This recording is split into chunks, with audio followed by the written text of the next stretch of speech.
Swastiastu. Om Swastiastu.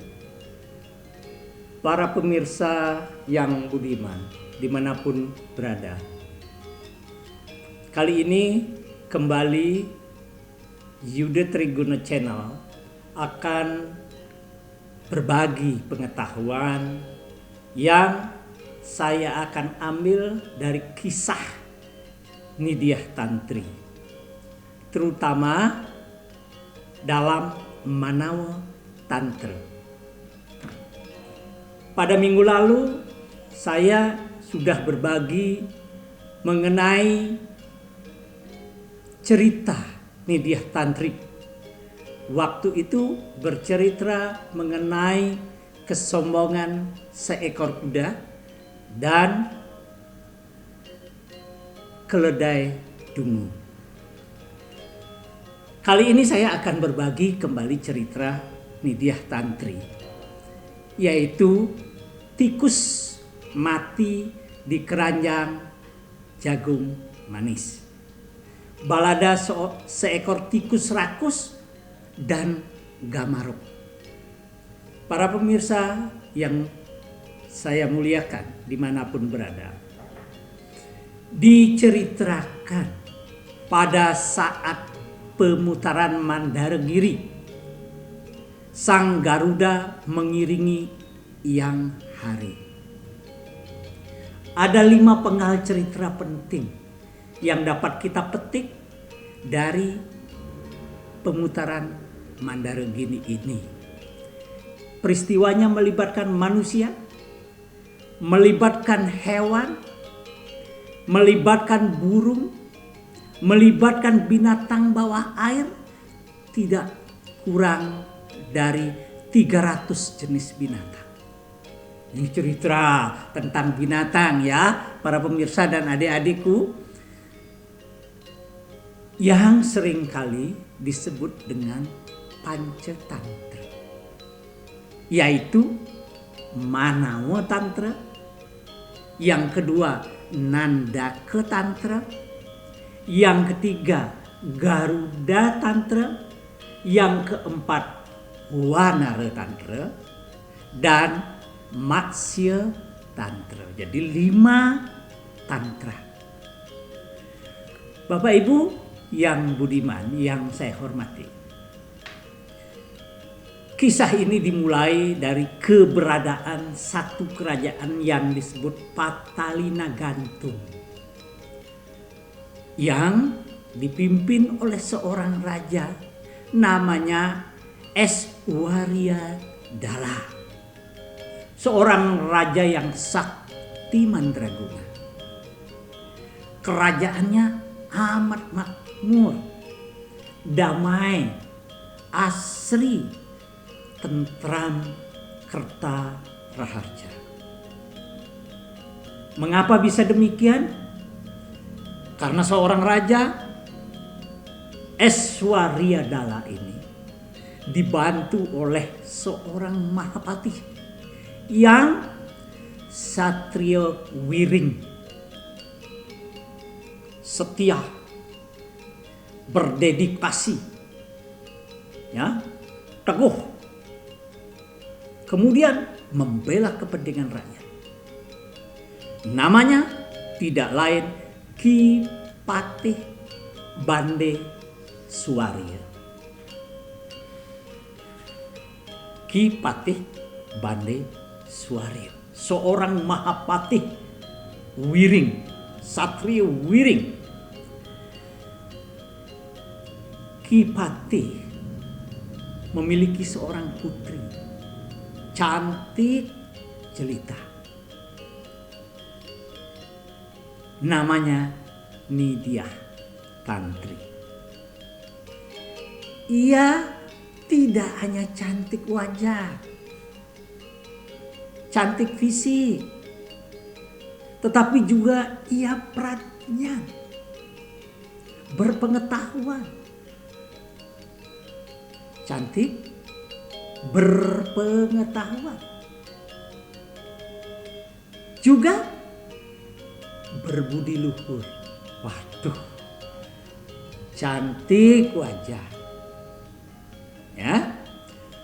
Pintar, berpengetahuan, sopan santun, berbudi luhur, hormat pada orang yang lebih tua, hormat kepada orang tua, hormat kepada raja.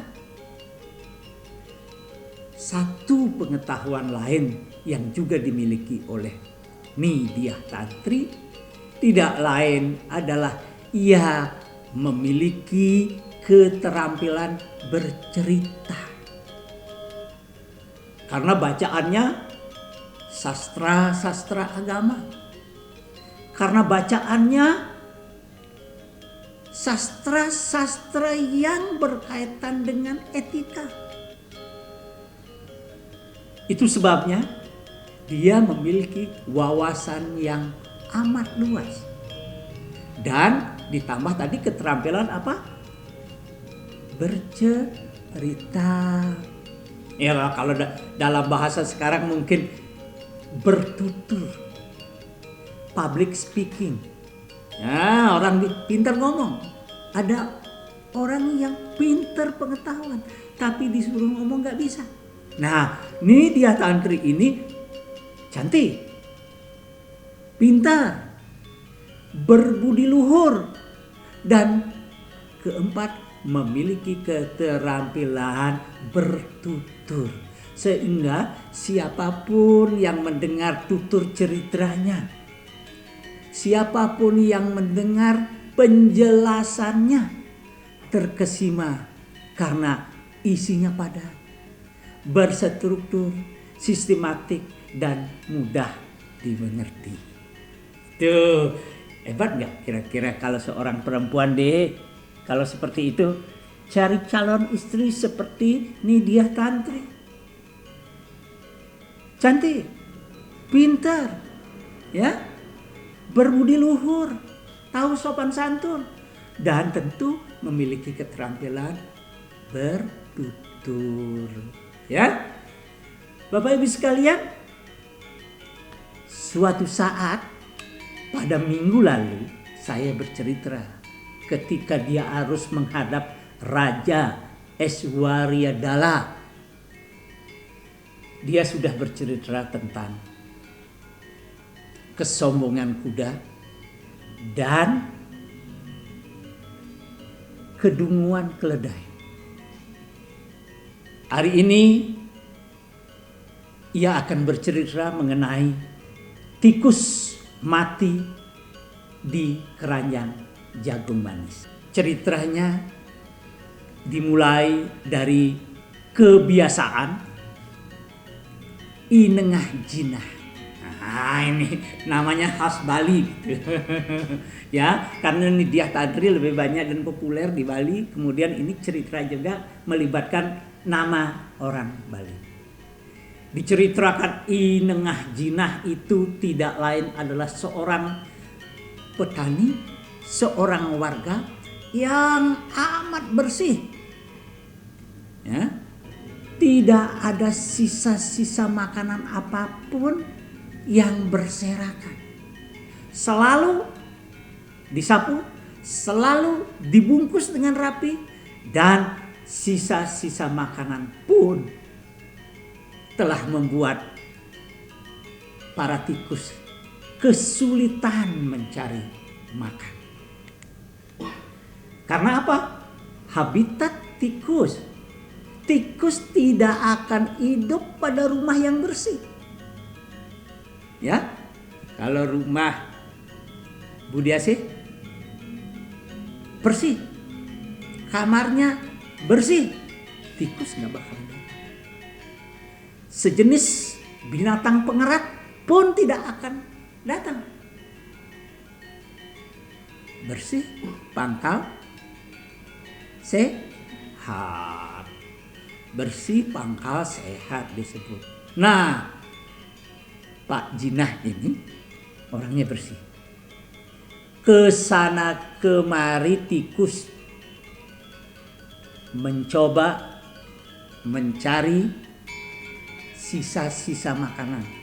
Dia seharian si tikus berlari ke sana, berlari ke sini, nengok sana, nengok sini. ternyata tidak ditemukan satu makanan yang tercecer. Oleh sebab itu, kemudian dia tidak putus asa. Tikus nggak pernah putus asa mencari bau-bau ini. Ternyata ada tempat, ada keranjang yang mengeluarkan bau sedap. Dicium lagi, wah rupanya di sini Pak Nengah Jinah itu nyimpen makanan. Dia kelilingi, nggak ada lubang, rapet semua. Dia naik, ternyata di atapnya ada celah sedikit. Dia masuk, tengok, wah bener saja, tambah keras bau makanan. Bau apa? Tidak lain adalah bau jagung manis. Ditengok, wah, padahal sesungguhnya tikus itu tidak bisa masuk. Kenapa? Kan lubangnya kecil. Tapi saking ambisinya ingin mendapatkan makanan yang memang dia sudah beberapa hari terakhir tidak menemukan makanan, dia paksa dirinya masuk. Masuk, kepalanya masuk. Masuk, tekan lagi. Masuklah dia ke lubang. Bahagia sekali si tikus. Karena apa? Ternyata di dalam keranjang itu terdapat jagung manis yang bijinya gede-gede, besar-besar. Waduh, pesta pora dia. Apa yang terjadi? Ambil, dia pilih, dia makan yang besar-besar. Apa yang terjadi kemudian? Perutnya bengkak. Bengkak perutnya, ya. Dari kurus dia masuk ke lubang yang kecil. Berjam-jam dia makan jagung manis. Apa yang terjadi? Perutnya buncit. Kepalanya tetap, tapi perutnya buncit. Ketika perutnya kenyang, tanpa disadari matanya mulai ngantuk. Ade, kalau makan, habis makan matamu pasti ngantuk ya. Ya semua orang gitu, semua orang kita semua habis makan ngantuk. Tikus juga begitu. Apalagi dia baru saja pesta pora makan jagung manis yang besar-besar. Ngantuk tapi segera dia sadar. Kenapa? Kalau saya ketiduran, jangan-jangan Pak Nengah Jinah nanti datang membuka keranjang jagung ini, maka aku akan ketangkap. Dia berusaha melawan naluri ngantuknya. Kemudian dia buru-buru, saya harus keluar dari keranjang ini. Saya harus keluar biar tidak ditangkap oleh Pak Nengah Jinah. Dia masukkan kepalanya, masuk. Tapi begitu mau tekan nggak masuk karena perutnya sudah buncit segitu. Yang masuk hanya kepala dan sampai di leher aja. Perutnya sudah buncit. Nggak bisa. Akhirnya disinilah dia merasakan betapa mengikuti kehendak nafsu serakah, ya itu tidak baik. Karena itu kemudian ketika leher dan kepalanya bisa masuk, tiba-tiba di luar keranjang itu lewat serigala.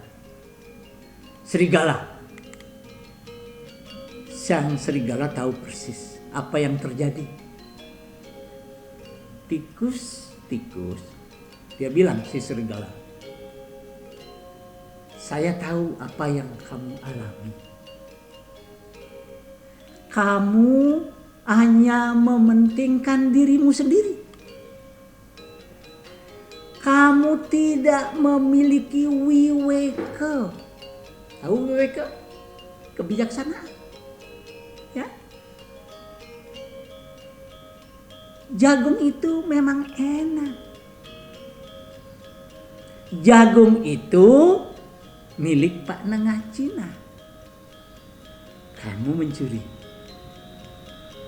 Yang kedua, mestinya kalau kamu lapar, makan secukupnya.